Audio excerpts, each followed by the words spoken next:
Hello, everyone. Welcome. Hi, Live from Texas. I'm Kathy. And I'm Alex, and welcome to Let's Talk ACA, our first video podcast. How exciting is that? I'm so excited. Happy to be here with you guys. Thank you so much for joining us. Kathy, so good to see you. How are you today? You flew in from where? Green Bay last night? Yes, I was hanging out in Green Bay with our Wisconsin crew yesterday, really the whole last week, and we had an awesome event in our new office on our core CRM that's going to be coming out. Nice. Tell me more later. Yeah, absolutely. We'll be touching on that later. I have a lot of good updates for you guys on that. Now, Kathy, something struck me here. You look a little bit different. Did you get that tonsillectomy you were talking about? Gosh, you're making me. No, I got this new hat since we're in Texas. Yeehaw. I love it. You Thanks got for your noticing. cowboy hat? Yes. I was like, something looks a little bit different about you. I'd like Yeah, to change it up. Speaking of changes, what is going on with ACA? so much this year. We have a lot to talk about. So this is what we're going to be going over today. We have plenty on the docket. So we're going to be talking about some of the 2026 market updates that I think are important for all you agents out there. We're going to be going over some of the big changes with the One Big Beautiful Bill Act, the Big Beautiful Bill. And we're going to be talking a little bit about the new SEP verification and what you're going to need to do for your clients to make sure they're getting enrolled, whether that's during open enrollment, SEP, or after. Going to go over a couple of best practice and compliance reminders, get you guys all geared up, make sure you are ready to go for open enrollment. And then if you want to get involved, we'll talk with you about that too. Stuff. Well, let's talk. So I heard there's a lawsuit for the short-term medical. Why should I care about that? Yeah, so this is kind of an interesting thing. It's actually being put forward by the American Association of Ancillary Benefits. And kind of what they're alleging is that the previous administration, the way they did their healthcare reform was kind of unconstitutional. So really what the outcome of this could be would be sort of a return to form for the short-term plans. Remember when they were like, Longer, right? Exactly. So that is going to be coming up. The first sort of filing date, if you will, is August the 28th. So after that, this is the first kind of big push we're seeing with the retroactive change to how short-term medical used to be in the last couple of years. So, Good stuff. So fingers crossed, right? yeah, We want that to happen. I certainly hope so. With the American Rescue Plan Act and everything, they cut those plans down to only a 4-month duration. Some states like Illinois, they just got rid of them entirely. Insurers didn't really want to go into those states with the plans being cut down. They're having to change around rates, all that stuff. Some people found solutions, but I think that more options are always better. Nice, of course. So have it. Speaking of Illinois, are they changing something? Yes. So for those of you who are Illinois agents, you may have heard that they are converting to a state-based exchange next year. So as you and I both know, what are a few of those things? Health Sherpa. Correct. Right. Yeah. So there's a few things that entails. The first is going to be that if you're working in Illinois, you're not going to be able to use Health Sherpa anymore, unfortunately. They're going to have, like a lot of other state-based exchanges, their own platform, and it's going to be called Get Covered Illinois. Good to know. So make sure that if you are selling in Illinois, to make sure you do your state-based certifications for 2026. Will that be available or are we waiting? Correct. That'll be available soon. So they're kind of in like what's called that conversion process right now. So all I know for certain is that you need to have your certifications done by October the 17th if you want to sell in Illinois. Okay. So they're going to have a new state website. They're going to have a new broker portal and a new certification process that will only apply to Illinois. So if it's a state-based exchange carrier, you have to do that state-based exchange certification Correct. and use their state-based exchange. I know I'm saying a lot, but it's important. Drill Use it in their there. platform. The It's not like state-based use exchange. federal FFM and you have to use the state-based. So you'll have to have double certifications if you're in multiple states. That's correct. Right. Yeah, that's exactly correct. So keep an eye out for that. We'll have more information for you guys. If anybody is selling across state lines in Illinois, please just let us know. We'd be more than happy to get you guys all the details that you need as that certification platform becomes available. Yeah. So, yep, another one lost to the state-based exchanges. The Yeah. FFM is slowly shrinking. We had Georgia last year, Virginia Yeah. before that, now Illinois. So really, if you're working across state lines, just check in with us. I have a Here's list what you of need. those. There's about 20 plus now that are state based. Yeah, Yeah. it is quickly becoming Mhm. 50-50. So yeah, it's great because usually you don't have to pay for most of them. Some you need a little ante up. So it's not like the AHIP, but then you end up taking a few more each year. Exactly. But the nice thing is that if you're only selling in those federal states, Wisconsin, Texas, Florida, anything that is operating off of healthcare.gov, you're still going to have plenty of opportunity to just do your once a year easy certification. Easy breezy. But we got a lot to talk about today, so let's move on. Who is our little friend there in the bottom right who's leaving the market? Buy it now. Goodbye, Aetna. We're waving goodbye to Aetna. Everyone at home, get out of your chairs and wave out your window with saying goodbye to Aetna for 2026 plan year. So Yeah. I know that, Kathi, you have worked as an agent in the past. So when a plan like this is exiting the market, Aetna has a big national presence. There's lots of people, especially in Illinois, for example, that are Yeah. already on this plan. What would kind of be like your proactive advice for dealing Oh, with it? what would Kathy do? What would Kathi do? I'm saying that'll be our topic next time. We get the WWKD break. What I would Yeah. do, yeah, what I would do is be proactive. Make sure that I identify who's on the Aetna plan, who's going to have to exit, contact them and have a conversation with them. Letting them know ahead of time is just the best right next thing to do so that you can be Absolutely. prepared, they can be prepared, and it's not a big shock. So just making sure that you know who they are, having that conversation and letting them know things are changing. I think that's great Yeah. advice. And I mean, I think that, like we were kind of talking about earlier today as we were getting prepared, that's going to be a big theme this year is preparedness and Yeah. proactivity, making sure that we're touching base with these clients in a timely manner. Because, like we'll talk about in just a moment here, there's going to be a few other things that make this a really hands on open enrollment, but one with a lot of opportunity. Yeah, there's always disruption, right? And so Of we're course. seeing a lot more this year. So is that all we have to talk about? Are we done?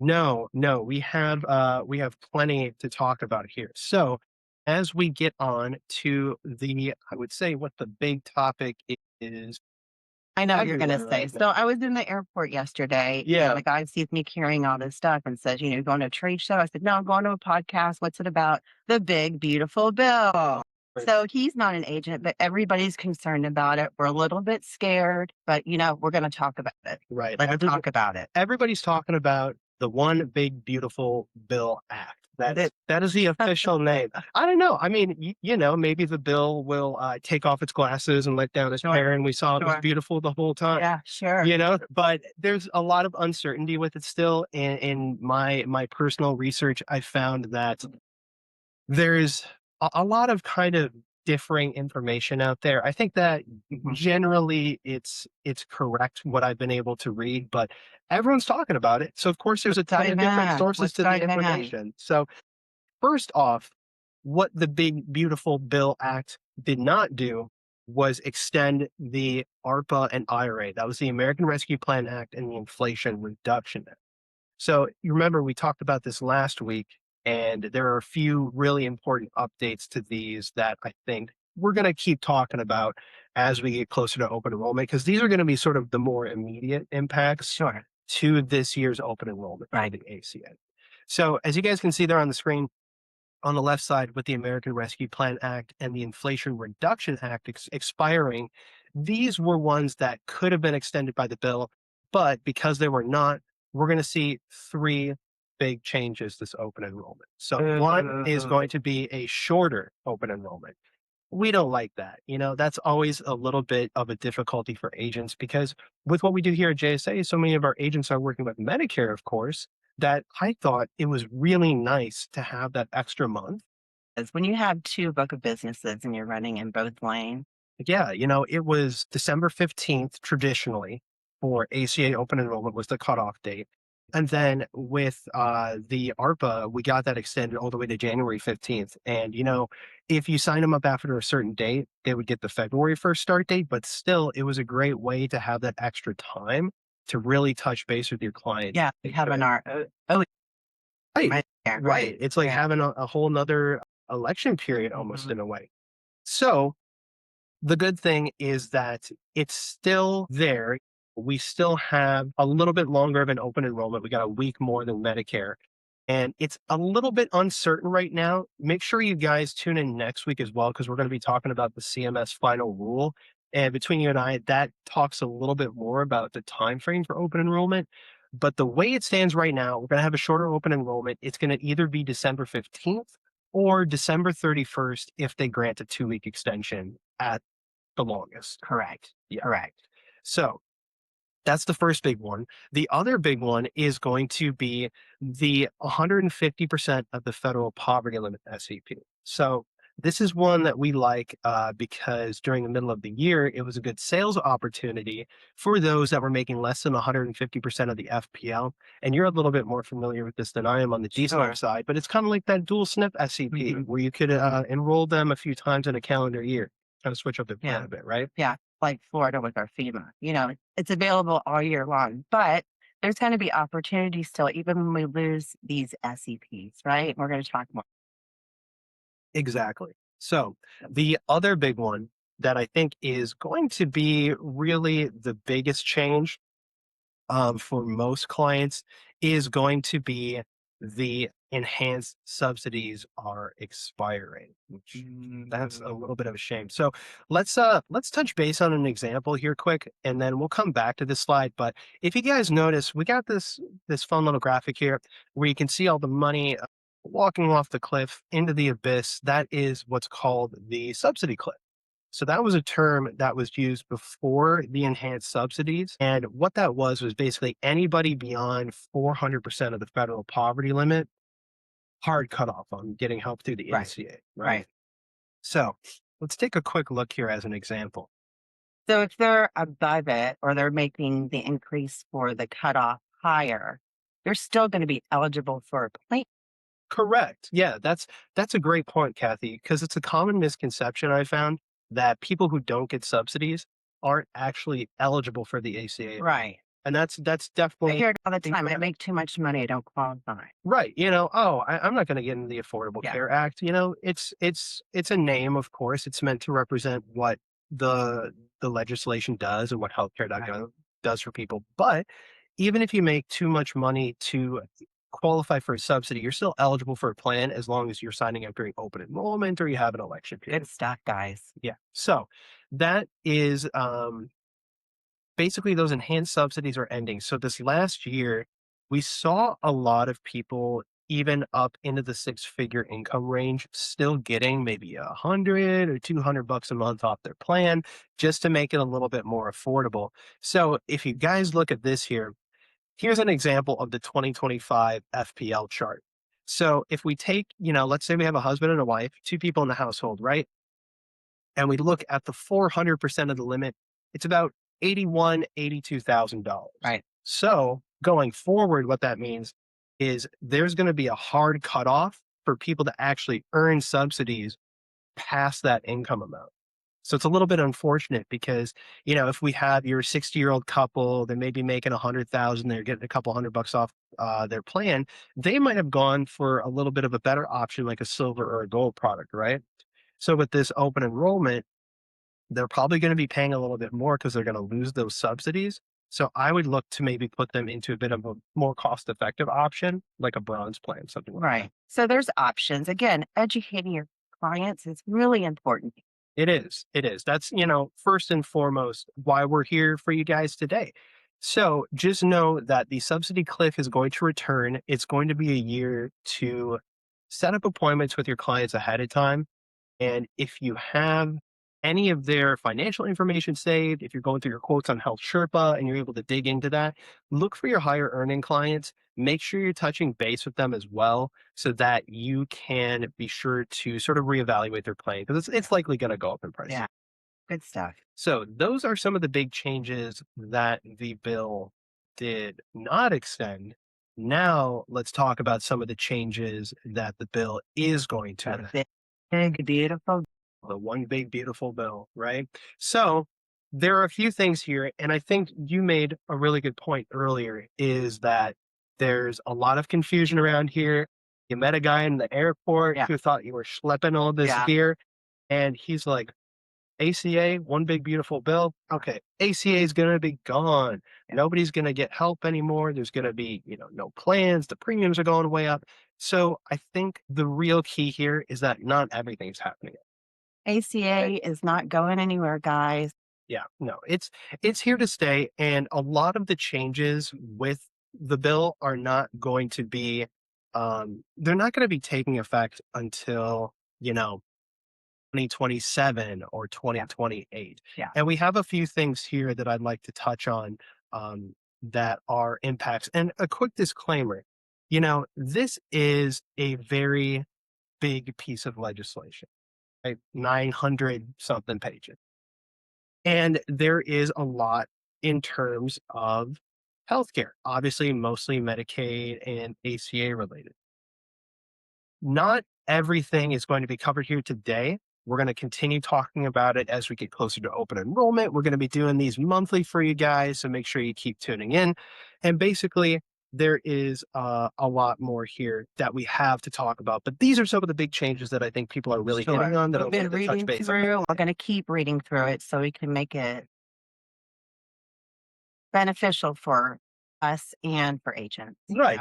It really wouldn't be a good use of your time today or us here to go over absolutely everything Sure. that's in the bill. So I think some of the big ones here that are important to know are what we have listed. So the first one is immigrant eligibility. So Okay. previously with the marketplace, or rather as it stands right now, your visa holders, your green card holders, refugees, asylum seekers, a lot of people that are not US citizens could actually sign up for the ACA and still get subsidy and a little bit of a benefit working through the Affordable Care Act. So this is one that goes out to January 1st of 2027. And really the main change here is going to be to your refugees and your asylum seekers. So what it kind of states is that, as long as you're a lawful foreign resident, which green card holders, Right. Right. visa, work or Right. student, lawful permanent resident, good to go. The refugees and the asylum seekers and the DACA recipients, as you can see there in the next point, those are the ones that are going to be impacted. So, in my personal opinion here, those are the smaller demographics of people that the ACA is capturing. So, these are things that to me look like a big change, but really it's a smaller portion of the population that it's affecting out of those. What's going to happen? Are they losing coverage? So, if they are enrolled, when that comes around, they would essentially lose coverage because they would become ineligible during that open 2027. All right. 2027 for the refugees and asylum seekers, 2028 for the DACA recipient. But again, those are a smaller demographic of immigrants that are actually applying into the ACA. And the vast majority are going to be, like I said, your lawful permanent residents, your visas, your green card holders, those with tax IDs that actually pay into Social Security. And that's how they're able to get the subsidy as well. All right. Well, let's move on to current affairs. Yeah, I know, right? And that's what we were talking about, is that a lot of things in this bill, they're spread out over 10 years, which Right. is so interesting that we really want to touch base as well, like I said, with ARPA and the IRA on what's going to be impacted to you this open enrollment. One of those is going to be the pre-enrollment verification. And now we're kind of talking about that already with the SEP stuff, but this is where for your subsidy earners, your SEP eligibility, you're going to need to have documentation provided to the marketplace proving that you're eligible for what you say you're eligible. Okay. Because now, or actually not now, I have agents who have reported that their enrollments are not going through. But Right. prior, you did not need to do Not always, right? right. Not always. Right. It was random. I said it's random selection for document verification, but now mandatory. No Yeah. go. It's not going through. And we were, again, discussing earlier, and my mind kind of goes to how are they going to handle all of that? Sure. We had about 21 million Americans enrolled into the Affordable Care Act last year. To have all of those people and anyone new kind of reproving their eligibility, Right. that's going to be Right. a lot of work for the Right. marketplace and for CMS. But do your due diligence, get those documents before your enrollment, load them up, you know. Right. And I mean, there are a few important things that this is really going to impact. And one is that I've heard a few agents kind of be worried that they're not going to actually give the effective date to the client that they want. Right. Because let's say you sign somebody up right now in July, you want them to go effective in August, but the marketplace is taking 2, 3 weeks to verify what's going to happen. Are they going to start the plan in the middle of the month? Not really. They're going to retroactive it to the requested effective date. So that way, your clients are still getting the effective dates that they need. And there's going to be a 30-day window for them to prove their eligibility. That's right. And that's kind of how it is now. But it won't take effect until it's That's the big yeah. ticket. Yeah. Exactly correct. Is that they're not going to actually effectuate the plan until they have that verification. Nice. Yeah. Nice. Next. The next thing is, you know what? I saw Teresa mention it here in the chat. It is the automatic re-enrollment changes. And this is going to be taking place 1/1 of next year. And this is the one that I think is going to be a little bit interesting for some agents. You know how with your ACA experience in the past, you have clients that are getting the subsidy, they're on the $0 bronze or They silver. stay What do you do? here. They stay, they roll over, just like Medicare. Here, I'm going to give you a call. Right. Bling, bling. Kathy, hey, how you doing? Hi, Alex. Hi. I was just taking the kids out on the boat and I got something on my phone about my plan. Is that going to be $0 again for next year? Do I need to do anything? Well, actually, I have some bad news. If we don't upload the new 2026 verification for employment or how much you're making, you're going to Okay. be charged $5. $5 a month? I Are you know. kidding me? My plan was $0 last year. What's going on? If we do it ahead of time, they won't charge you. Oh, okay, great. You know what? I'll come by. I'll bring Yeah. my tax stub and everything that you need, Yeah. and we'll get that sorted out. Awesome. Good. Thank you so much. Well, Click. That's it. All you need to do really is for those clients that are currently on $0 plans, you have to make sure that you're touching base with them this open enrollment right. to verify their information, verify their income, because if you don't, they're essentially going to be assessed a $5 a month administrative fee, Right. for lack of a better Right. word. And you don't want those phone calls for that $5 and they don't have a bank account uploaded, right? Because there's no premium from before. So now we got problems. They might not. Some people have been on their marketplace plans for, 4 or 5 years. That's not Right. uncommon. Maybe you have an outdated banking information. If they can't pull the $5 because you didn't verify, your income or whatever else is needed to stay on Right. the plan, your plan's going to. Right. So we need to make sure we have verification. Yep. And we need to make sure that we re-enroll people. Correct. Yeah. Manual re-enrollments are going to be a big thing this Yeah. open enrollment, I think. Yeah. And really, $5, even for a lot of people, is not obviously going to be a bank breaker, but it's those cases where somebody hasn't been managing their plan. Sure. And then they're going to things get like kicked to be off. effective. Maybe- Exactly. So I think that's really a big theme with this open enrollment is to make sure you're being, like I said, proactive and hands-on with your clients, Right. because that's really going to make sure that we're putting them into a correct plan, especially those that with what we're talking about next. And this is kind of the obtuse one, is what's going on with those silver plans, Right. right? So we were talking about this earlier. This was the changes to sort of the cost sharing reductions. You and I are both, frankly, I would say, a little confused about this still. This is a Yeah. weird one in my Yeah. And we'll touch on it. We're going to dumb it down just a little bit for my sake, not his. But I think it might be for my sake too. I was reading through this and government's helping one, taking away from such. yes. So this is a phenomena in the marketplace that is called silver loading. So the way that subsidies are generated is that or estimated rather, is they take the second highest cost silver plan, national average, the full premium for that plan, and that's sort of what they base the subsidy algorithm off of.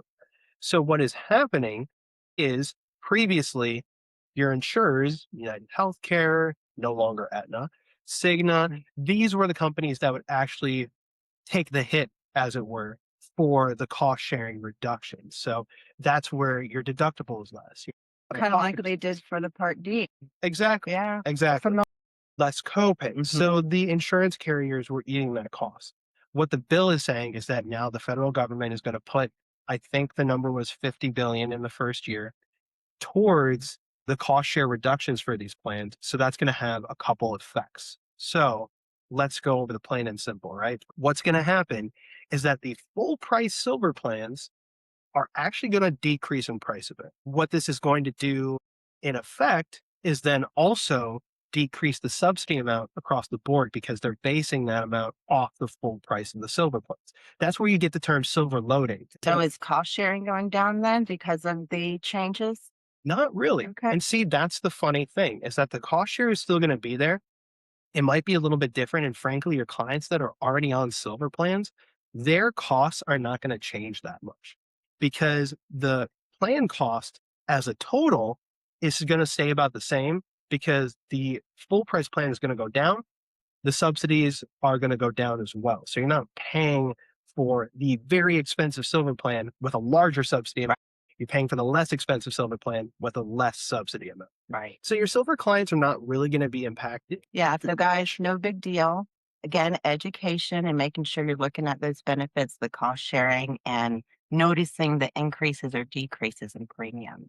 That's kind of a funky one though. That gets Yeah. into math Yeah. and a lot of mathematics, which I'm thankful that I don't have to do that too much at this job. Mental math is, fun. I like to figure out my He said it's fun. I'm an 18% tip master. I can figure that out in a second, but I'll tell you what, having to figure out the benchmark for subsidies, Sure. yeah, Sure. not very easy to explain. But if you guys have any questions on that, just let us know. I'm still catching myself up on that. Good stuff. Good stuff. What do we got next?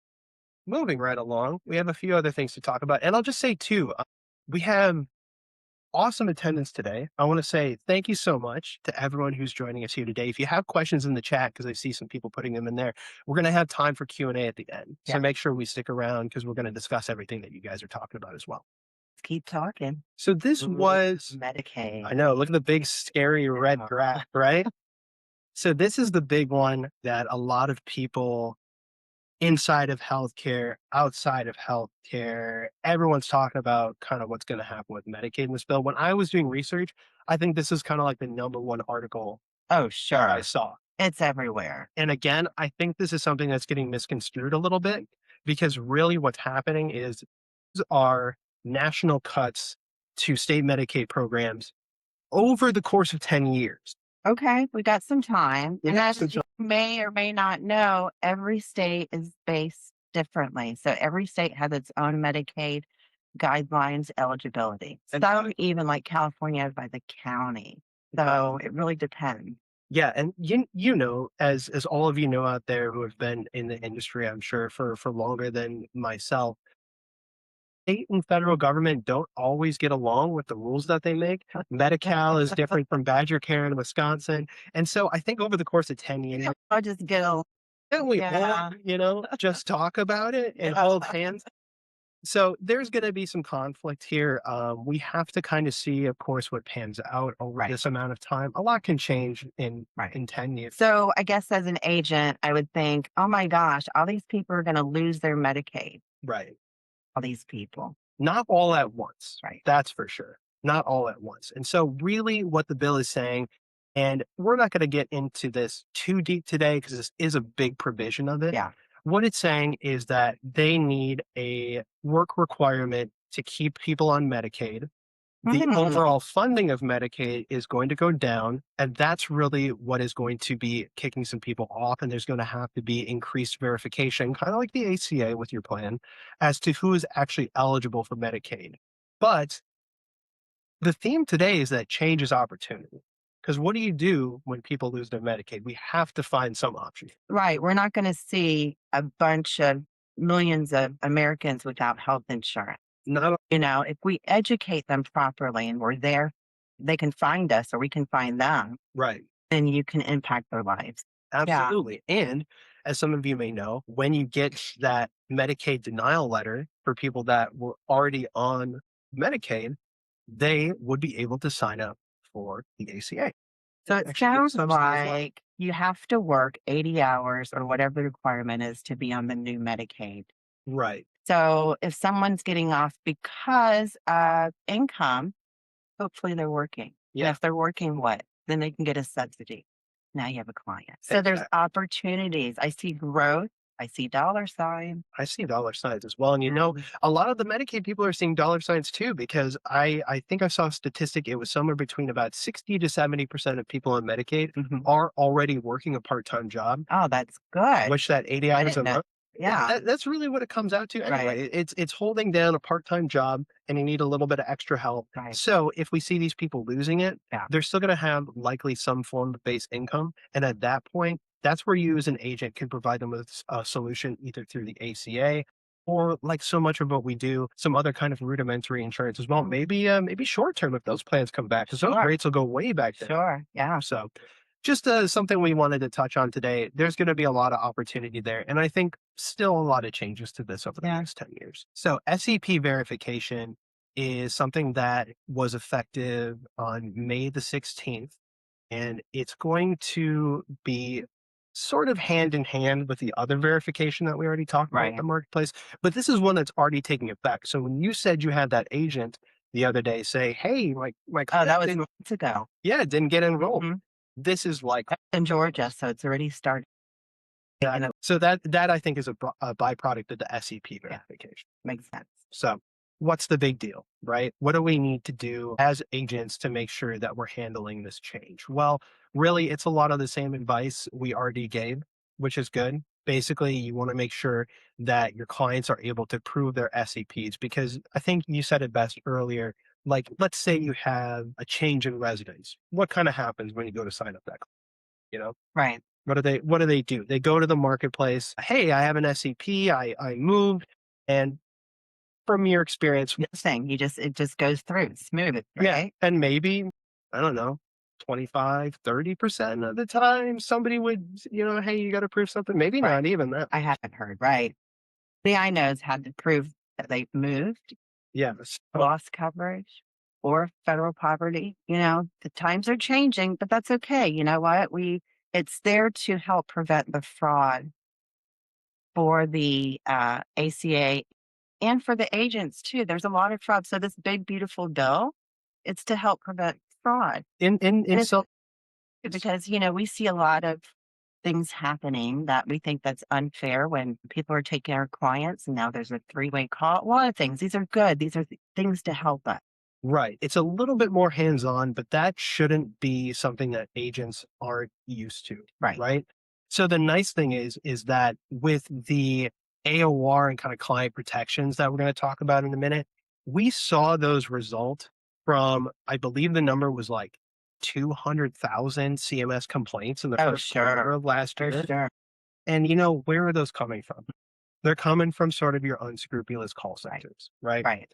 So, you guys, the agents on the street that are doing your diligence, I don't think you have to worry about it too much because the nice thing is that this is going to cut down on those other enrollments. So the business is going to be stickier. It's going to be essentially verified business. Yeah. And there's going to be more of It's it out legit, there right? Yeah. because it's going to be harder for these call centers to very quickly enroll people Thank you. in plans that don't work for Yes. them. And you as an agent are going to have a better time, a little bit more work, but a better time and clients that are going to stick with you. And guys, we're just going to do the right thing the first time, right? Exactly. Because then you're not getting that client flip flopped on you every couple Right. of years by, call centers battling it out in the back end of your healthcare.gov accounts.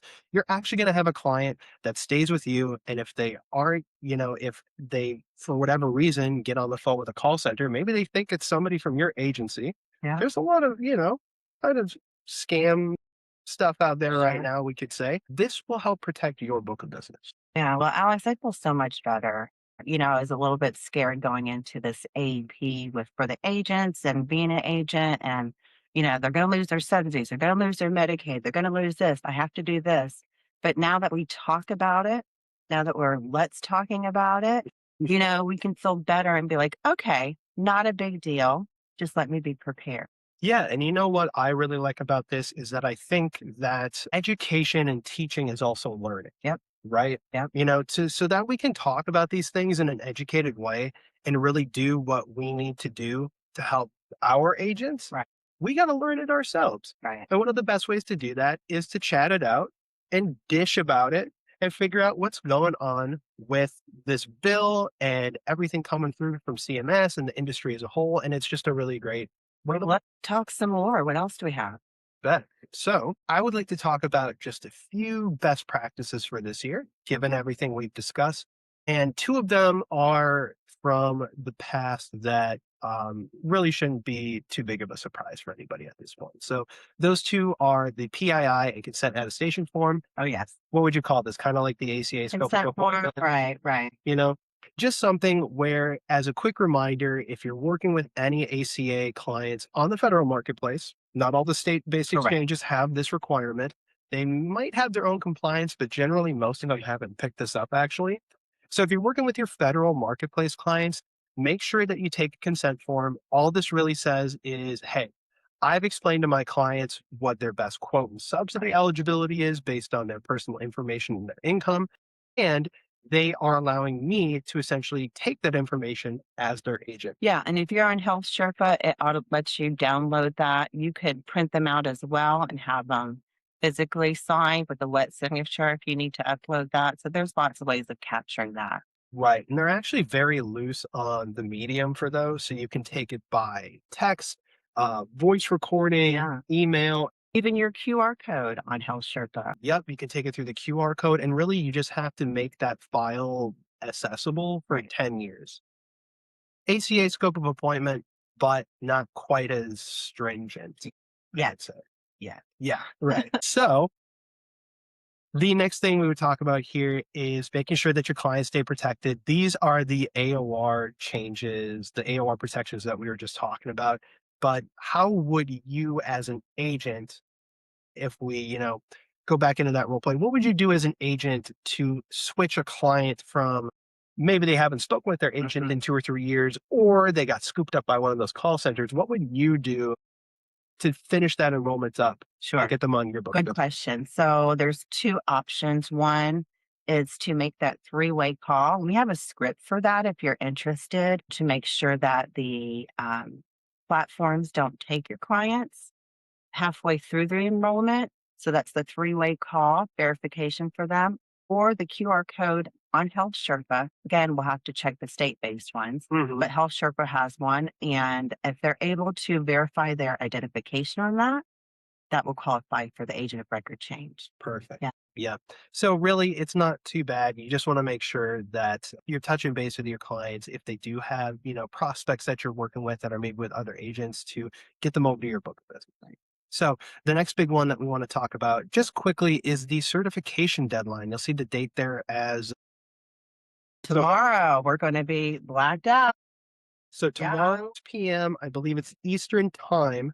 The federal marketplace certifications are going to black out until maybe about mid to late August is generally the theme, about a month and a half. So wait, what does that mean? I've done my, I've done my 2025. Okay, you did your 2025. What if I haven't done my 2025 and I want to sell from now until the end of the year? Okay, well, two things you can do.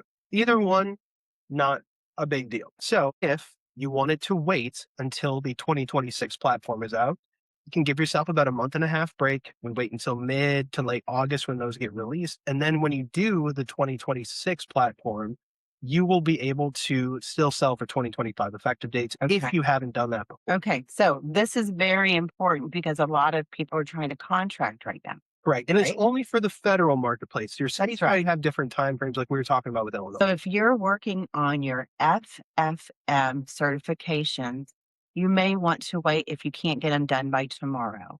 Correct. In fact, you have to wait if you don't get them done by tomorrow. Exactly. If you don't get them done by 6 p.m. Eastern time tomorrow, you have to wait.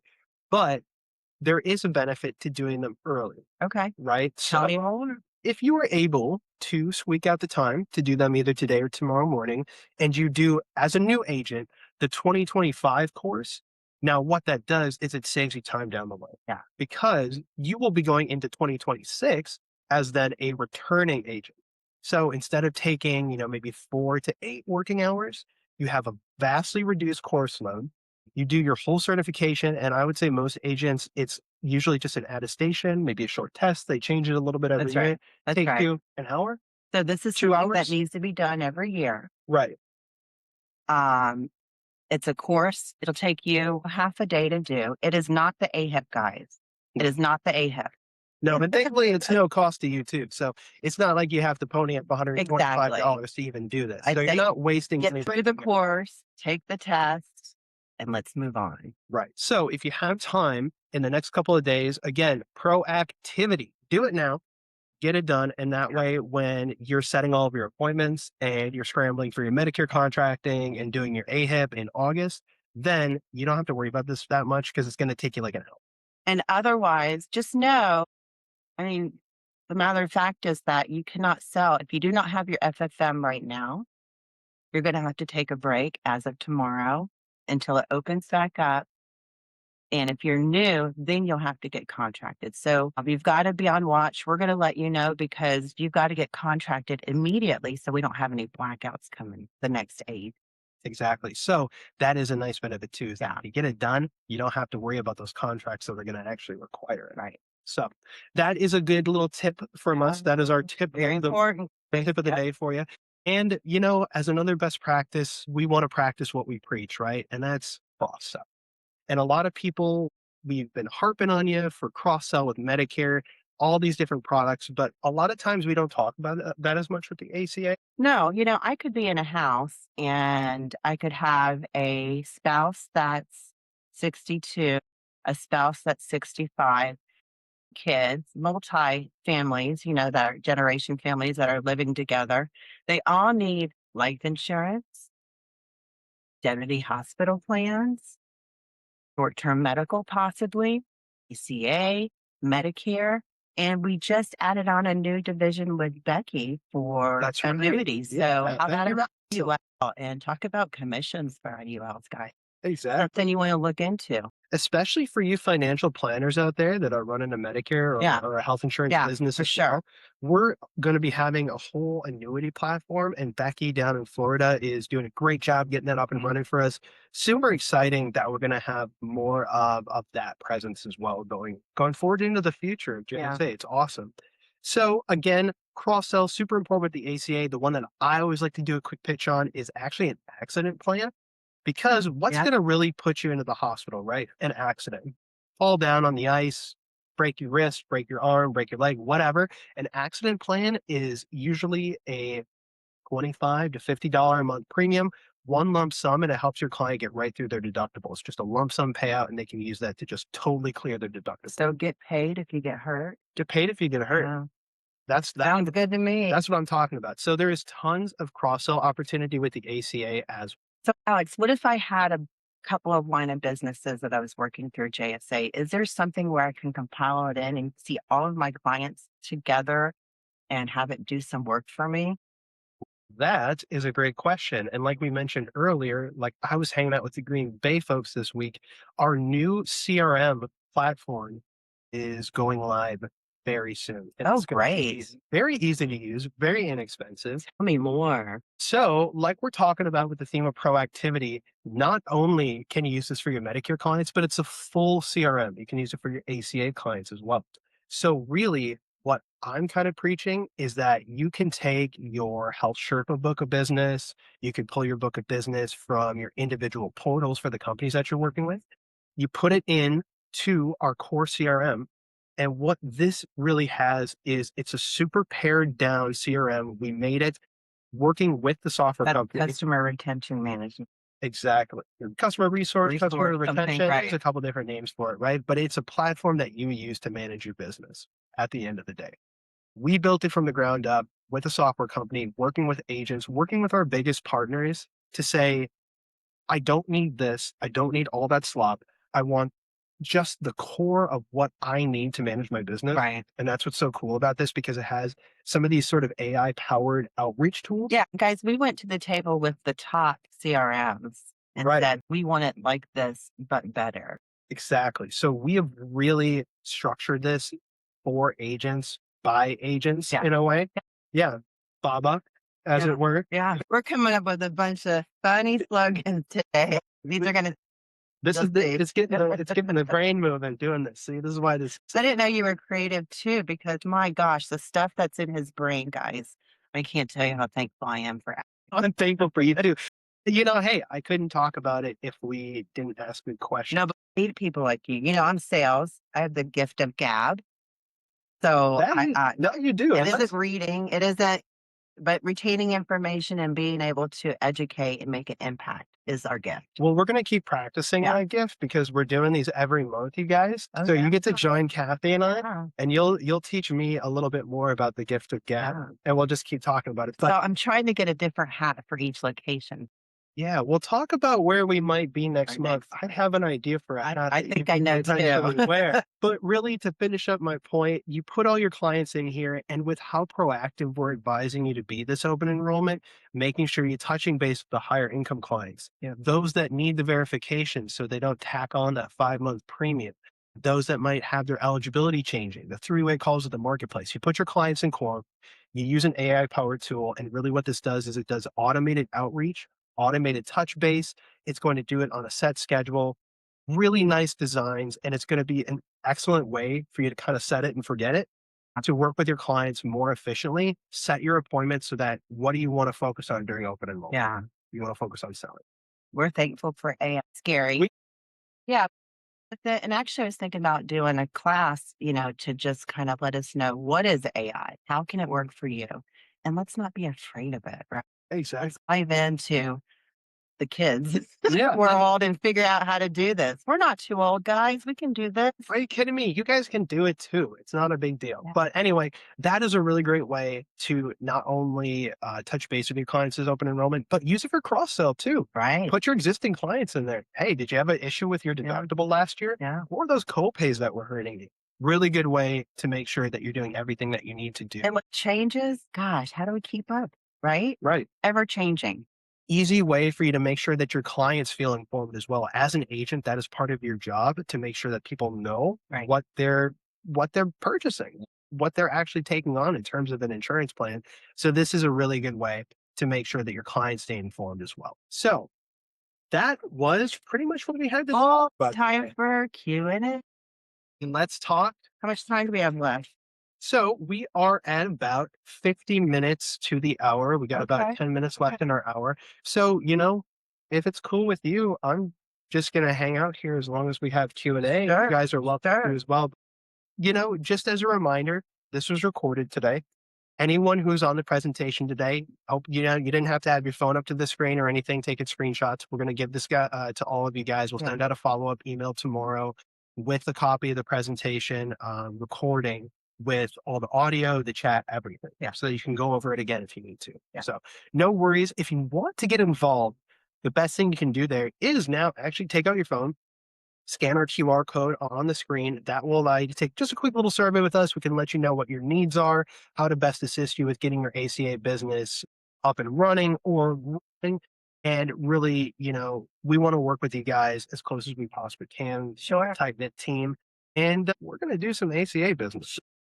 What's our email address? We have a designated email for our ACA team, and our ACA team is Zonta Turner, Alex, and myself. That's right. ACA@jsaonline.com. Same email tag as the rest of us here, but ACA@jsaonline.com. You can just send all of your questions there, any of your contracting requests, anything you guys need. So I have a little treat for you guys. Ooh, is it a giveaway? It is a giveaway, and we want to help each other, right? So the first person to email ACA@jsaonline.com that's licensed in Missouri, I have a referral for you.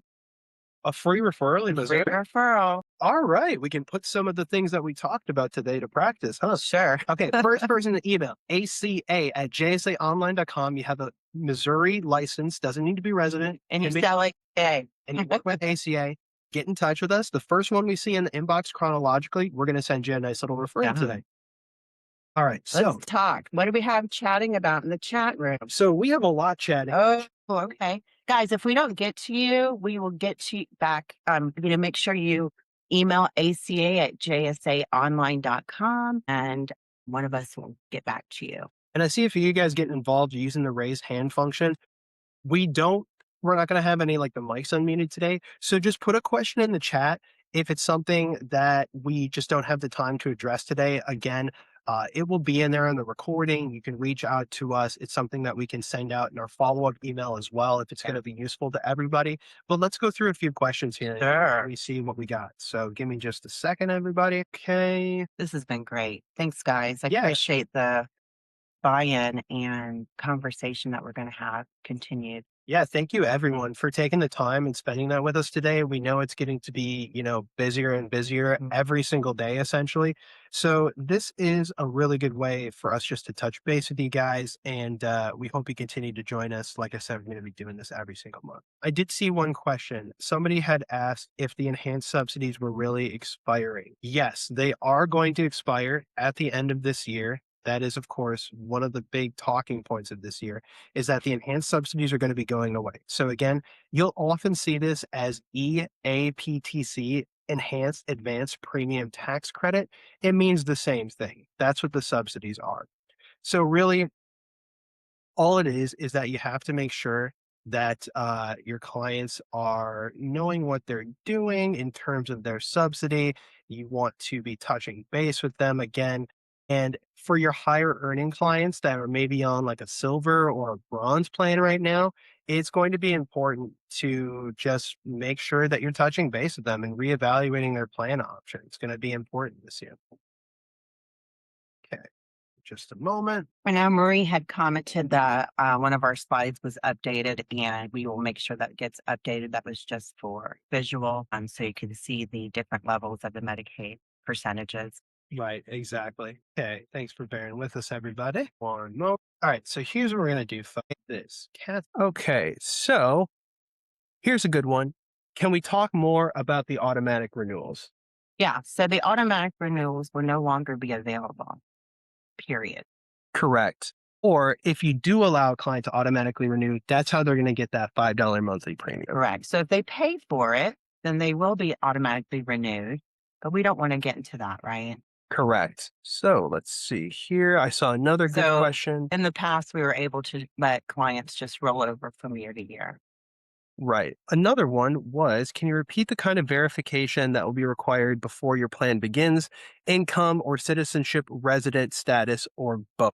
Not resident status, income verification for sure. What was the other one that's going to be needed? So income verification, SEP verification, these were all going to be important this year.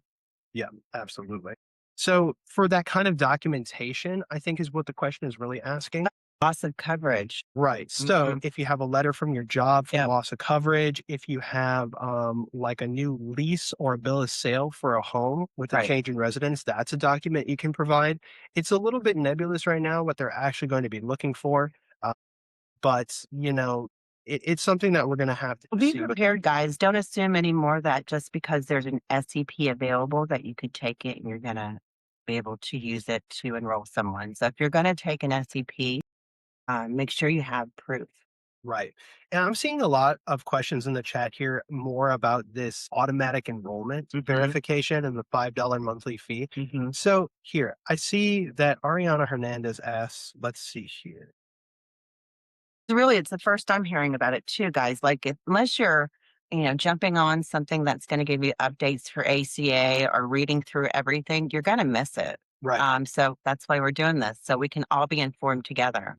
So what she's asking is this going to be for everyone or just those that have the $0 premium plans? Good question. That is a very good question. So everyone is going to have to basically manually auto enroll to update their details, but it's really the $0 premium ones that are going to be the most effective because those are the ones that will have that $5 administrative fee tacked on if they haven't done so. And that's really what could make the plan lapse if they don't have that updated. Oh, thanks for clarifying that. Absolutely. So is this just for document verification? She also asked. It's really to verify that they are receiving the proper subsidy amount. Because if you have a $0 plan on the marketplace, right, it's not $0 buy full price. It's Right. $0 because you're getting that subsidy. Right. So really what the marketplace is wanting you to do is ensure that you're still eligible to receive that by verifying. Prove your subsidy, right? Right. If they miss the deadline, will the $5 fee go away after the documents are uploaded? So this is the part that I'm not entirely clear about yet, is if they can verify that after the fact and take that $5 away. I believe they can. So let's say, you let your plan auto enroll, you have a $5 premium for January, February, all of a sudden you say, hey, what's this $5 coming out of Right. my account for? At that point, I believe they would still be able to verify, and then they would have that removed and they go back down to that $0 Yeah. plan. So that's something that we'll double check on though. Like I said, there's a lot going on with this, and it's not entirely clear all of it yet, but that is one that I believe is the case for them.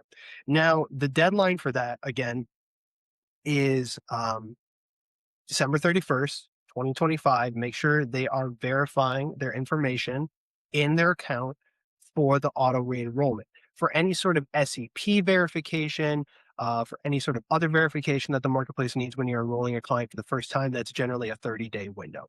But like we said, they're not going to effectuate a plan until they have that proof. Tests. What can be used for income verification? Generally, what they use for income verification right now is at your tax return. They're going to check with the IRS what that client is actually making. And that's why at tax time, some clients will either get a little bit extra on their tax return because they overpaid into their ACA, or they get a little bit taken away because they were afforded too much subsidy.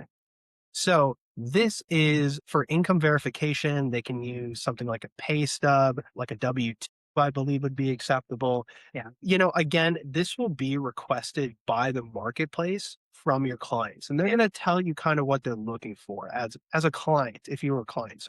This is something that if your client doesn't file taxes, we can talk more about this next month. There's some reconciliation stuff in there as well with income, but make sure that if your clients are getting a subsidy, even if they're lower income, that they're still filing their taxes. Yeah, You that's need very to check important. Not on your tax. responsibility, but it's very important they do, again, educating them. And we're going to be kind of in a point where renewals happen or new year happens and our taxes aren't ready yet, right? So Exactly. that's where your W-2s and other forms of verification will come in. That's true. So Jody asks a good question, or rather makes a good statement. She says, many people retire and go on this, and it's impossible to send in the last year's taxes, which are quite a bit higher. Yes, that makes sense. So really they're looking for your current income verification, and then they will check if you received any sort of subsidy during that tax year where they made a higher income. That's really what they're going to go off of when they file the taxes for the upcoming year. Right. So at the end of the year, you'll be able to reconcile, but they'll need verification currently, right? That doesn't make sense if we had to wait year by year for a tax return to be able to get that subsidy. There's got Correct. to be something in between, and there is.